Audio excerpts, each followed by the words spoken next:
Makina ng bangka sa Malayaklan, nagliyab, mga sakay ligtas. Listahan ng mga akreditadong gamot na pasilidad sa Aklan, inilabas na ng PhilHealth. 70 anyos na lola at dalawa pa, arestado sa iligal na sugal sa Buruanga. Estudyante, timbog sa bypass operation sa Barbaza, Antique. Akelco, namahagi ng school supply sa mga batang estudyante sa Dangkalan Elementary School, Malinaw. Pilipinas, nagbukas ng bagong merkado sa Europe sa pamamagitan ng Guimaras Mango Export.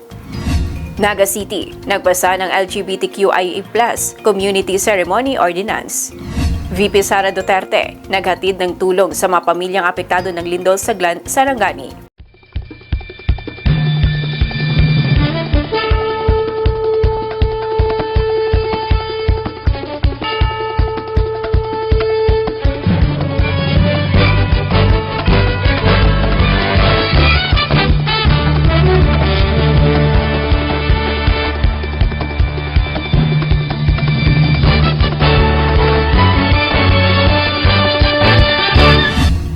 Magandang hapon, Probinsya na Aklan. Sa mga Kalibo Cable subscribers at mga klanon sa buong mundo, ito ang Kalibo Cable News. Sabay tayong napapanood sa Kalibo Cable TV Community Channel Facebook page at Community Channels 1 and 24. Narito mabalitang aming nakalap ngayong araw June 22, 2026. Nagliyab ang makina ng bangka sa Malay Aklan. Mabuti na lamang at walang naitalang nasawi o nasugatan sa naturang insidente.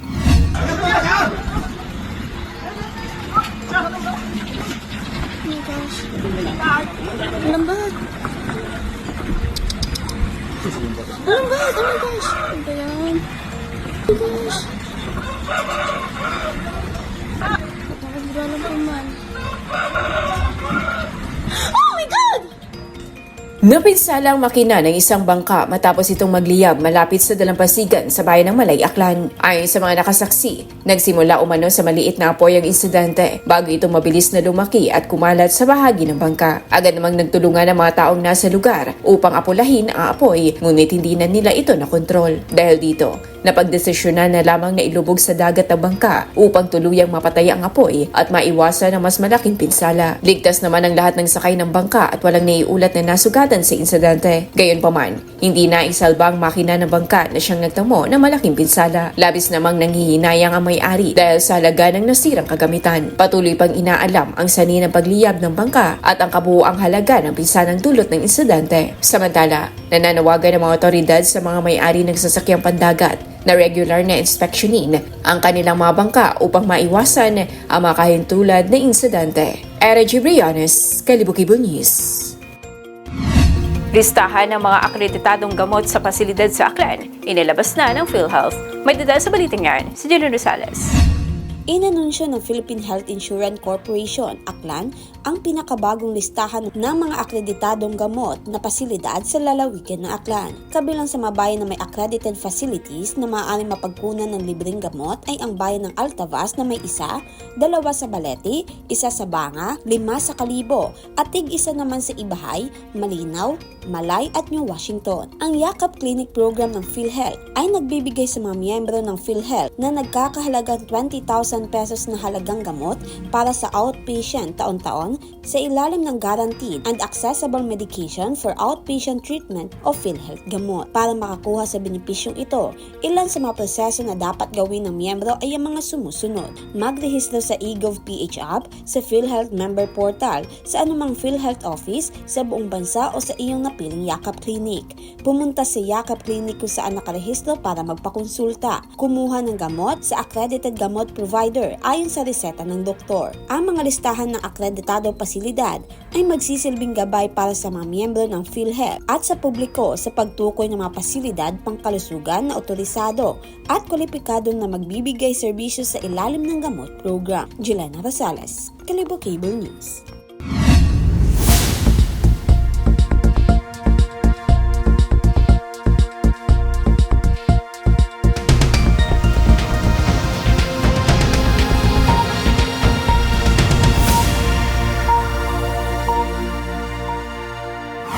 Arestado sa iligal na sugal sa Buruanga, Aklan ang 70 anyos na lola at 2 kasama nito. Timbog ang 70 anyos na babae at 2 pa nitong kasama matapos mahuli sa umano'y nagsasagawa ng iligal na sugal sa barangay Panilungan sa Buruanga, Aklan pasado alas 6 ng gabi noong Hunyo 20. Batay sa ulat ng Buruanga Municipal Police Station, residente ng nasabing lugar ang mga naarestong suspect na kinabibilangan ng 70 anyos na babae, 51 anyos na lalaki at 53 anyos na babae. Isinagawa ng mga pulis ang anti-illegal gambling operation kung saan nakumpiska mula sa mga suspect ang ilang kagamitan na ginamit sa illegal na sugal, gayon din ang halagang 135 pesos na pinaniniwala ang bet money o pusta. Dinala ang mga suspect sa impila ng pulisya at maharap sa kasong paglabag sa Republic Act No. 9287 o batas na nagpapataw ng mas mabigat na parusa laban sa illegal number games. Patuloy ang investigasyon ng mga otoridad kaugnay sa insidente. Era G. Briones, Kalibo Cable News.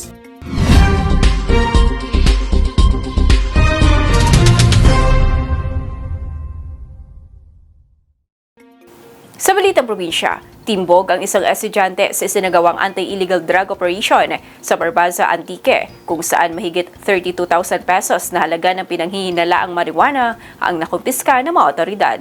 May detail sa balitang yan, si Andy Narce. Arestado sa isinagawang anti-illegal drug operation ng mga operatiba ang isang estudyante matapos makuhanan ng pinaghihinalaang marijuana bandang alas 4:20 ng hapon nitong linggo sa barangay Biri, Barbaza, Antique. Kinilala ang suspect na si alias Monmon, 20 taong gulang, isang estudyante at residente ng barangay Mag-aba, Pandan, Antique. Na-recover sa suspect ang tinatayang 110 grams ng pinaghihinalaang tuyong dahon at fruiting tops ng marijuana na may tinatayang street value na 32,288 pesos. Nakumpiska rin ang ilang self-sealing plastic packs na naglalaman ng pinaghihinalaang marijuana, isang hinihinalang marijuana cigarette, isang itim na plastic pack na may laman ding pinaghihinalaang marijuana, buy-bust money na nagkakahalaga ng 4,500 pesos at iba pang non-drug items. Patuloy ngayon ang investigasyon ng mga otoridad habang inihahanda ang kaukulang kaso laban sa suspect. Para sa Balitang Probinsya, Andy Narce, Kalibo Cable News.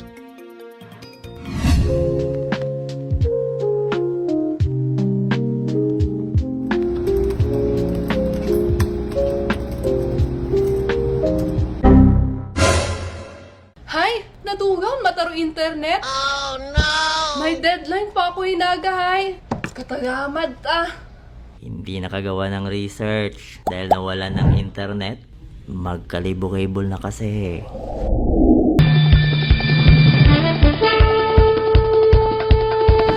Nagbukas ng bagong merkado ang Pilipinas sa Europe sa pamamagitan ng Guimaras Mango Export.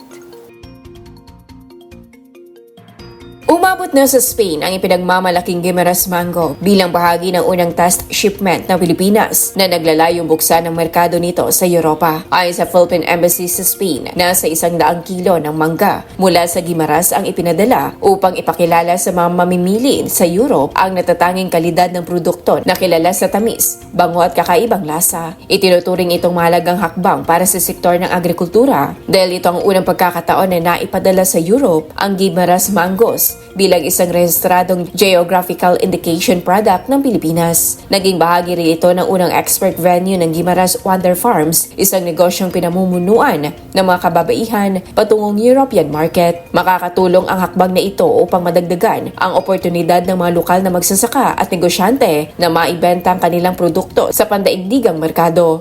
Isinagawa ang inisyatiba sa pakikipagtulungan ng Department of Trade and Industry, pamalaang palalawigan ng Guimaras at iba pang katuwang sa kalakalan at transportasyon. Inaasang magiging simula ito ng mas malawak na pagkilala sa mga produktong agrikultural ng Pilipinas sa ibang bansa, lalo na ang natatanging Guimaras Mango. Era G. Briones, Kalibo Cable News. Akelco, na mahagi ng school supply sa mga batang estudyante sa Dangkalan Elementary School, Malinaw. May detail sa balitang yan, si Dylan Rosales. Namahagi ng school supplies ang Aklan Electric Cooperative Incorporated para sa mga batang estudyante mula grade 1 hanggang grade 6 ng Dangkalang Elementary School sa bayan ng Malinaw. Ang nasabing aktibidad ay bilang bahagi ng Corporate Social Responsibility Program ng Akelco at bilang suporta sa Brigada Eskwela 2026 na pinangunahan ni Director Debbie Villaflor. Nilalayo ng aktibidad na matulungan ang mga magulang na mabawasan ang kanilang gastusin habang hinihikayat ang mga estudyante na ipagpatuloy ang kanilang pag-aaral. Jelena Rosales, Kalibo Cable News. Inaprubahan ng Sangguniang Panlunsod ng Naga City ang isang ordinansa na magbibigay ng formal na pagkilala sa mga relasyon ng mga consenting adults, kabilang na ang mga miyembro ng LGBTQIA+ community. Madidal sa balitang yan, sina Liza Rosales. Ang lungsod, sinapirmahan naman po, approved na kasatuyang Mayor Lenny Robredo. Opisyal nang ipinasa ng Naga City Council ang Annual LGBTQIA+ Commitment Ceremony Ordinance, isang hakbang na naglalayong kilalanin at ipagdiwang ang diversity sa lungsod. Sa ilalim ng ordinansa, magkakaroon ng taon ng commitment ceremony para sa mga consenting adults bilang simbolikong pagkilala sa kanilang relasyon at pagsasama. Nilinaw ng mga opisyal na hindi ito maituturing na legal marriage at walang kalakip na legal rights o obligations sa ilalim ng family code. Pero ini pong commitment ceremony na ini legally binding.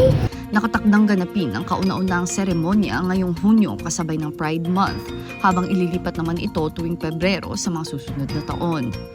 Pangungunahan ng Gender and Development o GAD Office ang implementasyon ng programa, katuwang ang tanggapan ng alkalde at ang City Events Protocols and Public Information Office. Kasama rin sa ordinansa ang isang anti-discrimination clause upang matiyak na walang sino man ang makakaranas ng diskriminasyon o pang-aabuso dahil sa pagsali o hindi pagsali sa programa. Ayon sa pamahalaan ng lungsod, bahagi ito sa kanilang layunin na palakasin ng inclusivity at lumikha ng komunidad na nagbibigay pagkilala at paggalang sa lahat. Liza Rosales, Kalibok-Kibong News. Personal na nagtungo sa bayan ng Glan Sarangani si Sara Duterte nitong linggo, Hunyo 21, upang mamahagi ng mga relief pack sa mga pamilyang lubhang naapektuhan ng magnitude 7.8 na lindol na tumama sa lalawigan noong Hunyo 8. May detail sa balitang yan, si Andy Narce. Personal na nagtungo sa bayan ng Glan Sarangani si Vice President Sara Duterte upang maghatid ng tulong sa mga pamilyang naapektuhan ng malakas na lindol na yumanig sa lalawigan noong June 8. Mainit siyang sinalubong ni Glan Mayor Victor James Yap Sr. at magkasama nilang nilibot ang ilang evacuation sites sa bayan upang personal na pangasiwaan ang pamamahagi ng relief goods at kumustahin ang kalagayan ng mga evacuee. Sa Plaza Rizal Tent City, umabot sa 200 na pamilyang lumikas ang tumanggap ng relief packs. Nabigyan din ng ayuda ang 70 pamilyang pansamantalang nanunuluyan sa Glan Central Elementary School Evacuation Center. Kasabay ng pagdiriwang ng Father's Day, nagsagawa rin si Duterte na mga palaro sa mga evacuation center bilang bahagi ng psychosocial support activities para sa mga residenteng naapektuhan ng kalamidad. Hinikayat din niya ang mga ama na makilahok upang mabigyan ng pagkakataong makapaglibang at makalimot kahit pansamantala sa kanilang pinagdaraanan. Bago ang pamamahagi ng tulong, bumisita rin ang Vice Presidente sa Glan School of Arts and Trades na pansamantalang ginagamit bilang medical facility para sa mga pasyenteng inilikas mula sa Sarangani Provincial Hospital Glan matapos masira ang pangunahing gusali nito dulot ng lindol. Andy Narce, Kalibok-Cable News.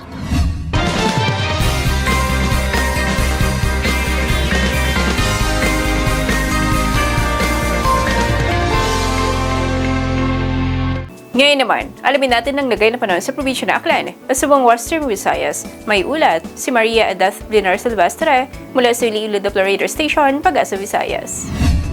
Maayong adlaw sa tanan, muni ang aton latest weather update para sa karon nga adlaw sang Lunes, June 22, 2026. Sa karon ay mayara kita tatlo ka weather system nga gina-monitor. Una na dyan si Bagyong Francisco, nga kung sa diin ka ginang alas 10 ang aga, ay gina-estimate natin base sa mga available nga data nga ang sentro sang iya mata ay yara sa may kalayon 620 km east of Tuguegarao City, Cagayan. May maximum sustained winds nga 155 km per hour near the center, kag gastanas nga up to 190 km per hour.